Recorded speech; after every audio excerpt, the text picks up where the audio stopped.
কল্পনা করুন, আপনি মদিনার মসজিদ নববীতে বসে আছেন। আপনার সামনে স্বয়ং বিশ্বনবী হজরত মুহাম্মদ সাল্লাল্লাহু আলাইহি সাল্লাম। হঠাৎ তিনি দরজার দিকে ইশারা করে বললেন, এখন তোমাদের সামনে এমন এক ব্যক্তি আসবে যে নিশ্চিত জান্নাতি। সবাই থমকে গেলেন। দরজার দিকে তাকিয়ে দেখলেন একজন অত্যন্ত সাধারণ মানুষ উজু করে আসছেন। তার দাড়ি থেকে তখনও উজুর পানি টপ টপ করে পড়ছেন। পরদিন ঠিক একই সময়ে রসুল সাল্লাল্লাহু আলাইহি সাল্লাম আবার বললেন, এখন যে আসবে সে জান্নাতি। অবাক করার বিষয় হলো, আজও সেই একই ব্যক্তি। তৃতীয় দিনও তার ব্যতিক্রম হলো না। কে এই ব্যক্তি? তার আমল কি? তিনি কি সারা রাত নামাজ পড়েন, নাকি পাহাড় সমান দান খায়রাত করেন? সাহাবীদের মনে এই প্রশ্ন উঁকি দিচ্ছিল। আজ আমরা জানব সেই সাধারণ মানুষের অসাধারণ গোপন সেই আমলটি, যা তাকে দুনিয়াতেই জান্নাতের গ্যারান্টি এনে দিয়েছিল। সাহাবী আব্দুল্লাহ ইবনে আমর রাদিয়াল্লাহু তাআলা আনহু এই রহস্যের উন্মোচনের সিদ্ধান্ত নিলেন। তিনি সেই আনসার সাহাবীর কাছে গিয়ে বললেন, ভাই, আমার সাথে বাড়িতে একটু সমস্যা হয়েছে। আমি কি আপনার এখানে 3 দিন মেহমান হতে পারি? সেই সাহাবী হাসি মুখে রাজি হলেন।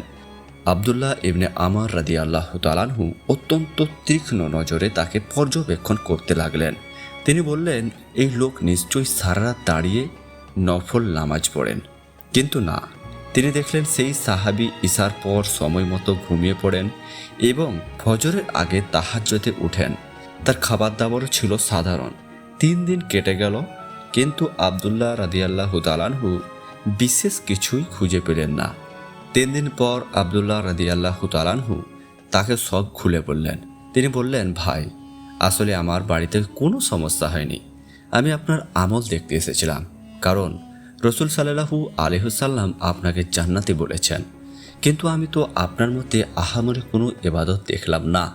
আপনার কি বিশেষ কোনো গোপন গুণ আছে? সেই সাহাবী মেহমানের কথা শুনে একটু ভাবলেন, তারপর শান্ত গলায় বললেন, ভাই, আপনি যা দেখেছেন আমি তো সেটুকুই করি, তবে একটি কাজ আমি প্রতিদিন করি। আব্দুল্লাহ রাদিয়াল্লাহু তাআলা আনহু উৎসুক হয়ে বললেন, কি সেই কাজ? সাহাবী বললেন, প্রতি রাতে আমি যখন ঘুমানোর জন্য বিছানায় যাই, তখন আমার অন্তর থেকে সবার প্রতি ঘৃণা, হিংসা আর ক্ষোভ মুছে ফেলি। যারা আমাকে কষ্ট দিয়েছে আমি তাদের সবাইকে মন থেকে মাফ করে দিই। কারো প্রতি এক বিন্দু পরিমাণ মলিন্য নিয়ে আমি চোখ বন্ধ করি না। সুবহানাল্লাহ। আব্দুল্লাহ রাদিয়াল্লাহু তাআলা আনহু অবাক হয়ে বললেন, এই সেই জিনিস যা আপনাকে জান্নাতে নিয়ে গেছে, আর যা আমাদের অনেকের পক্ষেই করা সম্ভব হয় না। একবার ভেবে দেখুন তো, আমরা আজ কত অস্থির। আমাদের অন্তরে কত মানুষের প্রতি জিজ্ঞাসা।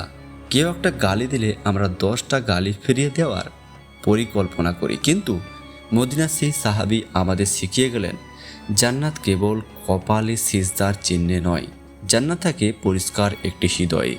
যে হৃদয় কাউকে ঘৃণা করতে জানে না, সেই হৃদয়ের আল্লাহর আরশ হতে পারে।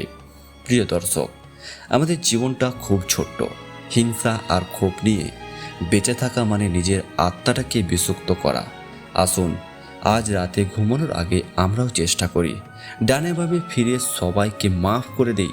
হতে পারে আপনার এই ছোট্ট একটি মানসিক সিদ্ধান্তই আপনাকে আল্লাহর প্রিয় বান্দাদের তালিকায় তুলে দেবেন। ভিডিওটি কেমন লাগলো জানাবেন।